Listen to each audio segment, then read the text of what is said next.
Hello guys, இப்போ நம்மளோட சேர்ந்து என் ஃப்ரெண்டு வந்துருக்கு. அப்படி 2 பேரும் சேர்ந்து அந்த வீடியோ நாங்கள் எடுக்க போகிறோம். இப்போ உன்னோட சொல்லு. ஹாய் ஃப்ரெண்ட்ஸ், என் சிம்பிளி கண்ணன் என் ஃப்ரெண்டு, பெஸ்ட்டு ஃப்ரெண்டு. இவன் வந்து யூடியூப் ஆரம்பிச்சிருக்கிறான். பண்ணட்டும், ஓகே. நான் கூட மாட ஹெல்ப் பண்ணுறேன். ஓகே, இவனுக்கு சர்ப்ரைஸ் பண்ணுங்கள். ஓகேவா? நான் எதாவது ஹெல்ப் பண்ணுறேன். ஓகே, பாய்.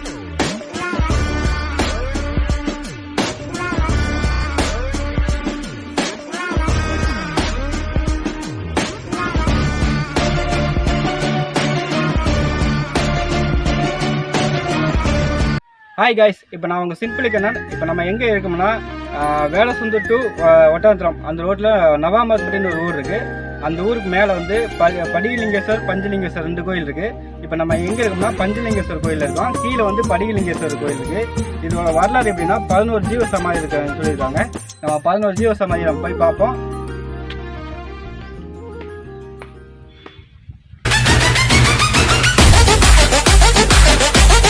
இப்போ நம்ம பார்க்குற இடம் போது அந்த கோயில் தான். கீழேருந்து படிக்கட்டு போகுது பாருங்கள். இந்த பக்கம் வந்து ஃபுல்லாக தரமட்டம் தான். இது வந்து சிவகிரி புதூர். இந்த கோயில் வந்து சிவகிரி புதூரில்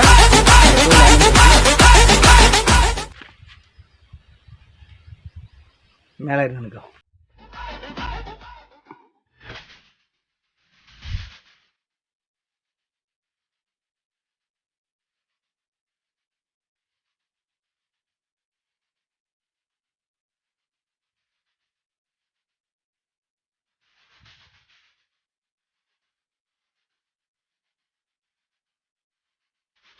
இப்போ நம்ம எங்கே இருக்குன்னா பஞ்சலிங்கேஸ்வர் கோயில். அதாவது இது வந்து சிவகிரி புதூர்னு சொல்லுவாங்க.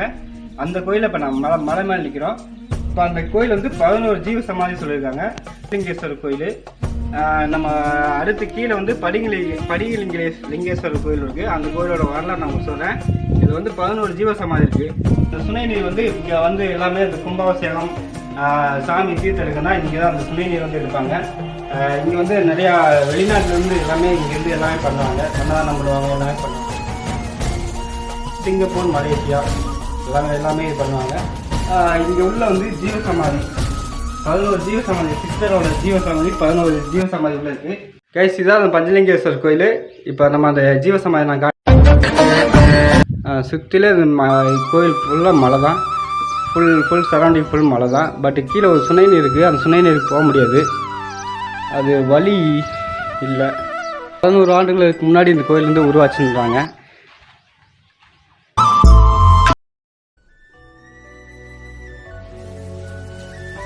கைஸ், இது ஃபுல்லாக சுற்றிலும் மலை தான்.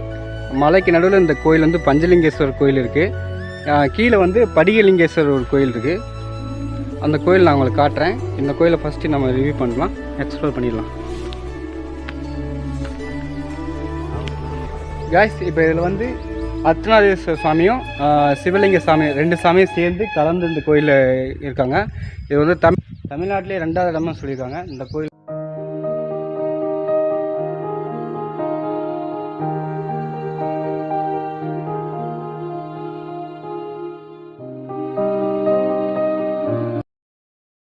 சாமி, இப்போ நம்ம இங்கே இருக்கிறது வந்து என்ன கோயில் சாமி? இந்த கோயில் இது படிகலிங்கேஸ்வரர். இந்த கோயில் வந்து எவ்வளோ வருஷமாக இருக்குங்க சாமி? இந்த கோயில் வந்துங்க பின்னாடி இருக்கிற கோயில் அந்த அத்திக்கட்டையில் பூஜை ஆனது 10-11 வருஷத்துக்கு மேலே அது நம்ம பூஜை பண்ணிகிட்டே இருக்கிறோம். சரி. அது அத்திக்கட்டையில் நீங்கள் வச்சு தான் பூஜை ஆகிடுது. சரி. அதுக்கு பின்னாடி நீங்கள் அங்கே படிகலிங்க இருக்குன்னு சொல்லி ஒருத்தர்கிட்ட இன்றைக்கி கிராமத்துக்குள்ளேயே ஒருத்தர்கிட்ட உத்தரவு கொடுத்தது.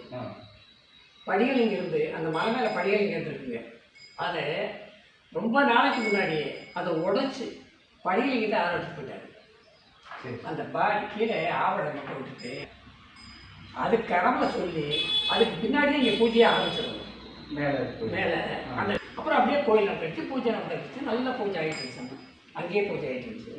அதுக்கு பின்னாடி கோயில் கட்டலாம்னு ஆரம்பித்தோம். ஆரம்பித்த பின்னாடி கோயில் வேலை நடந்துருச்சு. சிலையெல்லாம் அட்வான்ஸ் கொடுத்துட்டோங்க. எங்கே நம்ம கல் சிலைக்கு திருச்சி பக்கத்தில் கல் சிலைக்கு அட்வான்ஸ் கொடுத்து எல்லாம் போகிறோம், எல்லாம் வேலை ஆகிடுச்சு.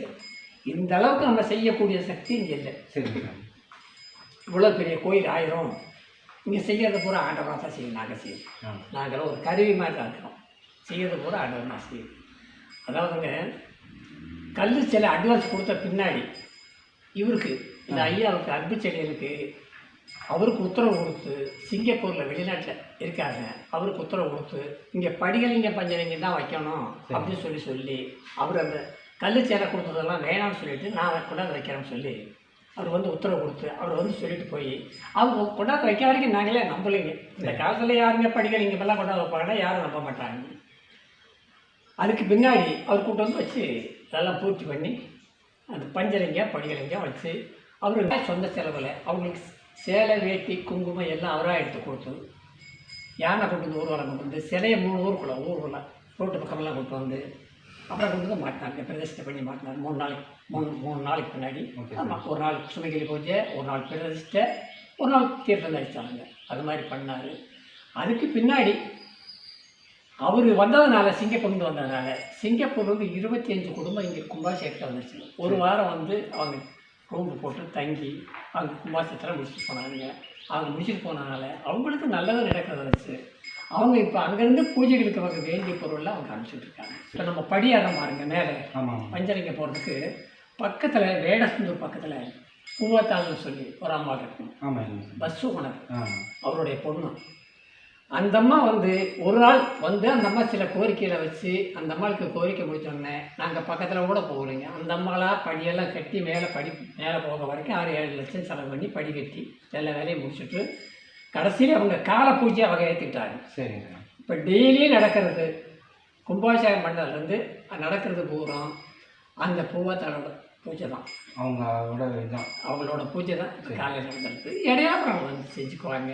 மற்ற வெளிநாட்டிலேருந்து வருது மலை என்னுடைய சிறப்பு.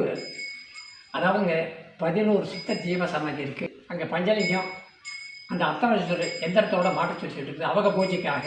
அதனால நீங்கள் யாகம் அங்கே மேலே யாகம் நடக்குது சாமி, யாகம் நடத்துறது 12 மணிக்குள்ள அவங்க பூஜை அந்த சித்தர்கள் பூஜை ஆரம்பிக்கக்குள்ள அவங்க 12 மணிக்கு ஆரம்பிப்பாங்க. நீங்கள் அதுக்கு முன்னாலேயே யாகத்தை முடிச்சுக்கணும்னு சொல்லி அந்த மாதிரி பண்ணலாம். 11 விளக்கு போட்டு அந்த கோயில் ஒரு 11 சுற்றி அங்கே ஒரு பிரார்த்தனை மணி இருக்குது. அந்த மணி அடித்து அவங்க பிரார்த்தனை சொல்லிட்டு போனால் அது நிறைவேறுது. அப்படி நிறைவேற இப்போ நிறைய வெளியே நேற்று கூட திருப்பூர் வந்து ஒரு இதே வந்துருச்சு, டூர் வந்துருச்சு. திருவண்ணாமலையிலேருந்து 5 டூர் வந்துருச்சு. இங்கே நிறைய வந்துட்டு இருக்காங்க. இது மாதிரி மொத்தமாக பார்க்குறதுக்கு இங்கே நம்ம தமிழ்நாட்டுக்குள்ள இல்லை சாமி, தனித்தனியாக இருக்குது. ஆனால் ஒன்று சேர்ந்தது 4 ஒன்று சேர்ந்தது தமிழ்நாட்டில் ஃபஸ்ட்டு. அது மாதிரி நடந்துக்கிட்டு இருக்கு. அதே மாதிரிங்க இப்போ மலேசியா, ஆஸ்திரேலியா ஆளுக்கு ஒரு வேலையை அவங்க பாட்டு செஞ்சுட்டு இருக்காங்க. சிறப்பாக நடந்துட்டு இருக்கு சாமி. ஆமாம், அதுக்கு முன்னாடி சும்மா சின்னதாக வச்சு பூஜையாகிட்டே இருக்க சின்னதாக வச்சுட்டு இருக்கோம். பங்குனி மாதம் ஒரு திருவிழா சாமி. பங்குனி மாதம் அதாவது பங்குனி மாதம் நம்ம பகவான் கோயில்னு சொல்ல பாருங்க. அந்த பகவான் கோயிலில் திருவிழா நடக்கும். பங்குனி மாதத்தில் அந்த அமாவாசை முடிஞ்சு 3ஆம் முறை அன்னைக்கு அங்கே கலசம் செலுத்துவாங்க. வெளியே போய் கலசம் எடுத்துகிட்டு வந்து நம்ம காவடி மாதிரி கலசம் எடுத்துகிட்டு வந்து செலுத்துவாங்க. அதே மாதிரி இங்கேயே நடக்கும். அந்த மலை மேலே அந்த கோயிலுக்கு போதே அது நடந்துக்கிட்டு இருந்துச்சு. இப்போ அதுக்கு பின்னாடி இங்கே கோயில் வந்த பண்ணாங்க. இப்போ எல்லாம் அதே மாதிரி பங்குனி மாதம் இந்த 3ஆம் முறை பெரிய விசேஷம்ங்க. அமாவாசை இந்த பௌர்ணமி எல்லாமே இங்கே வந்து சிறப்பாக. ஆமாங்க, அது அமாவாசை பௌர்ணமி எல்லாம் நிறைய வருஷம் கூட்டம். நாங்கள்லாம் இந்த கொரோனா பிரச்சனை வந்துருச்சு. இப்போ கொஞ்சம் கலைச்சி விட்டோங்க, கூட்டத்தே வேணாம்னு சொல்லி கலைச்சி விட்டோங்க.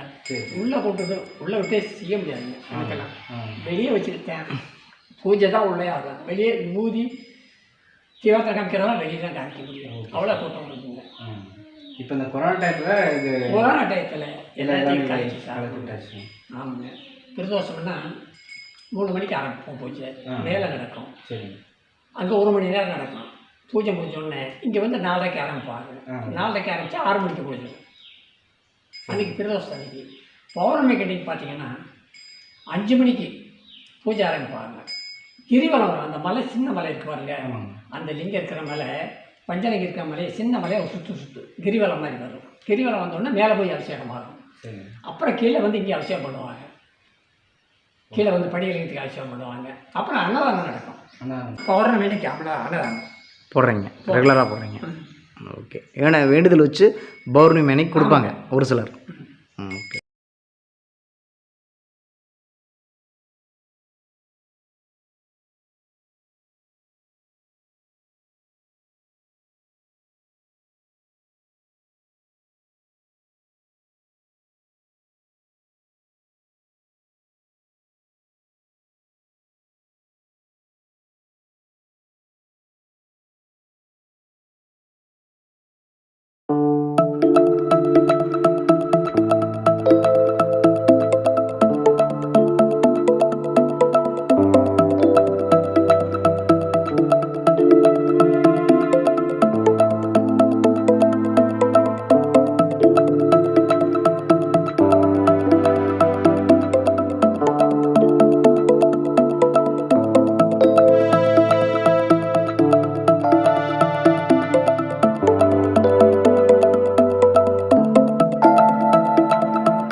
இந்த பக்கம் ஒரு 9 சித்தர், மொத்தம் 18 சித்தர் வந்து மேலே இருக்காங்க. மச்சமுனி, சட்டைநாதர், பாம்பாட்டி சித்தர், அகஸ்தியர், புலிபாணி, கமலமுனி, ராமதேவர், சுந்தரானந்தர், இடைக்காடர் அப்படின்னு ஒரு 9 சித்தர் இந்த பக்கம் இருக்காங்க. அந்த பக்கம் ஒரு 9 சித்தர் இருக்காங்க. மொத்தம் 18 சித்தர் இருக்காங்க. இதில் இன்னொன்று என்ன, ஆதிலிங்கேஸ்வர் கணபதினு ஒரு கோயில் இருக்குது. இந்த விநாயகர் கோயில் தான் ஸ்டார்டிங்லேருந்து இந்த கோயில் வச்சுருக்காங்க. அது வந்து ஆதிலிங்கேஸ்வர் மகா கணபதி சாமிப்பாங்க.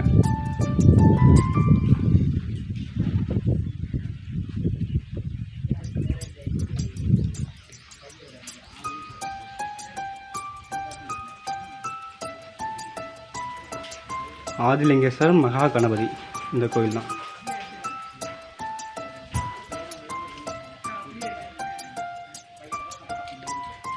இதான் பழமையான கோயிலும்பாங்க. மலையாண்டி ஒட்டஞ்சத்திரம் 11 வடமுதிரம் 32. ஓகே கைஸ், இந்த வீடியோ உங்களுக்கு பிடிச்சிருந்தா லைக் பண்ணி ஷேர் பண்ணி கமெண்ட் பண்ணுங்கள். முடிஞ்சால் சப்ஸ்கிரைப் பண்ணுங்கள்.